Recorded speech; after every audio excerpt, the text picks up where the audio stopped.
के अविचल व्यास, जिनकी राजनीतिक शुरुआत NSUI से हुई, कांग्रेस पार्टी में सक्रिय रहकर कई पदों पर कार्य किया।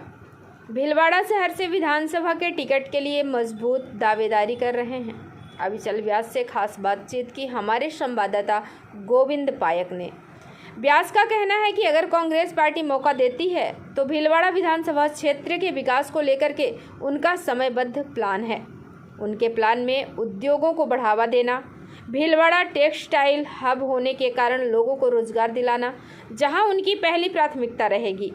वहीं शहर में निजी कॉलोनी की मूलभूत व्यवस्थाएं करना, रोजगार के साधनों को बढ़ावा देने के साथ ही भीलवाड़ा के विकास हेतु और भी कई मुद्दों पर चर्चा करते अपना विजन बताया। आइए देखते हैं खास बातचीत हमारे भीलवाड़ा संवाददाता गोविंद पायक से। नमस्कार, आज हमारे साथ हैं युवा नेता अविचल जी व्यास। आइए बात करते हैं इनका राजनीतिक सफर कैसा रहा है अब तक। सर बताएं सर, कैसा रहा? नमस्कार, मैं NSUI के माध्यम से भीलवाड़ा में NSUI को जितवाकर प्रथम बार इस जो यहाँ का सबसे बड़ा महाविद्यालय है उसका पहले महासचिव और उसके बाद अध्यक्ष बनने का सौभाग्य मुझे प्राप्त हुआ है। उसके बाद मैं NSUI में, युवा कांग्रेस में और जिला कांग्रेस में निरंतर कार्य कर रहा हूँ।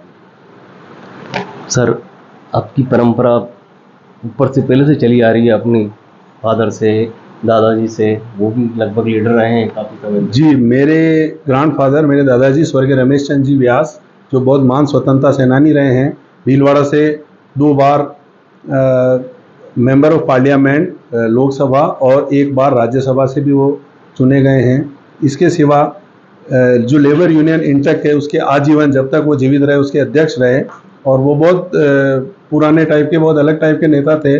सेवाभावी उनके अंदर एक भाव था। उसके बाद लगातार उनके बाद उस परंपरा को हमारे ताऊजी श्री प्रणवीर जी व्यास और मेरे पिताजी श्री कैलाश जी व्यास ने आगे बढ़ाया। प्रणवीर जी व्यास भीलवाड़ा से सन 85 से 90 यहाँ से विधायक रहे हैं और संसद सचिव भी रहे हैं। मेरे पिताजी UIT के अध्यक्ष भीलवाड़ा के प्रथम रहे हैं। उसके बाद 7 साल वो जिला कांग्रेस कमेटी के अध्यक्ष रहे हैं। उन्होंने भी विधानसभा लोकसभा चुनाव कांग्रेस के टिकट से लड़ा था और उसके बाद से मैं यहाँ से सक्रिय हूँ। मैं कंटिन्यू पिछले कई साल से जिला कांग्रेस कमेटी का महासचिव रहा हूँ। मैंने प्रदेश कांग्रेस कमेटी के निर्देशानुसार मुझे कई बार कई जगह प्रभारी बनाया गया है। जैसे मैं विगत पालिका चुनाव में गुलापुरा पालिका का चुनाव का प्रभारी था और वहाँ से हम बहुत अच्छे वोटों से कांग्रेस को विजय दिलाकर वहाँ हमने अपने पालिका का अध्यक्ष बनवाया। इसके सिवा जो भी अभियान हमें PCC निर्देशित करती है, जैसे हाथ जोड़ो अभियान था, वहाँ मैं आसीन विधानसभा का कोऑर्डिनेटर था। उसके पहले जो एक योजना आई थी सेंट्रल गवर्नमेंट की, अग्निवीर, उसके खिलाफ सत्याग्रह आंदोलन हुआ था, उसमें मैं उदयपुर देहात का प्रभारी था। इस तरह से कई जिम्मेदारियां हमें दी जाती है संगठन के माध्यम से। हम पूरी कोशिश करते हैं और उनको पूरा करने को प्रयास करते हैं। सर, अगर पार्टी आपको मौका देती है तो भीलवाड़ा के विकास के लिए क्या कार्यशैली रहेगी सर? देखिए, भीलवाड़ा एक औद्योगिक शहर है। यहाँ पर हर तरह के उद्यमी और कई स्टेट से यहाँ पर लोग आके बसे हुए हैं। वो सब भीलवाड़ा में कोई ना कोई पोटेंशियल देख के ही आए हैं और इसमें कोई एशिया में भीलवाड़ा का नाम आता है। जो इसका कपड़ा मंडी है वो बहुत विख्यात है पूरे विश्व में। बहुत अच्छा प्रोडक्शन और टर्नओवर यहाँ के उद्यमी भीलवाड़ा को देते हैं। तो मैं तो सबसे पहले ये चाहूँगा कि औद्योगिक विकास जिस तरह से भीलवाड़ा का हुआ है, उसी तरह से उस विकास को देखते हुए यहाँ जो आधारभूत समस्याएं हैं, जो विगत कई सालों से यहाँ हमारा लोकल, चाहे नगर परिषद हो, चाहे यहाँ के MLA हो, वो ध्यान नहीं दे रहे हैं। तो मैं ये चाहूँगा कि इस तरह की जो समस्याएं जिससे इस शहर का विकास रुका हुआ है, जिसके अंदर सबसे बड़ी समस्या आज हम जनता के बीच में जाते हैं तो हमें महसूस होती है कि एक ट्रैफिक की समस्या है। यहाँ पर कहीं भी शहर में पार्किंग की व्यवस्था नहीं है। लोग अगर सिटी में गाड़ी लेके चले जाएं तो कहीं भी पार्क नहीं कर सकते, बल्कि चला भी नहीं सकते हैं।